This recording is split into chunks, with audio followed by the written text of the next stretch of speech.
Hey guys, in this video I will show you how to check your Amazon refund balance. Alright, let's begin.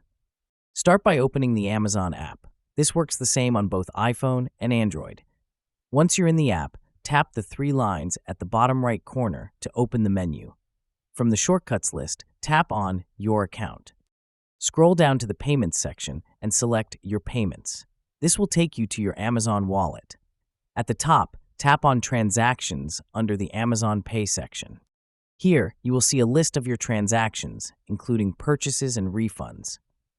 Refunds are listed with positive amounts, and you can go through the pages to find specific dates.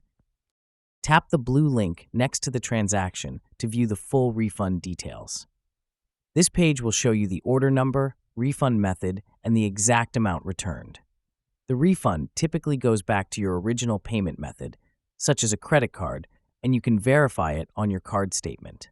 At the top of the page, you'll also see an option labeled See Return Details, which gives more information about what was returned, the status of the return, and when it was processed.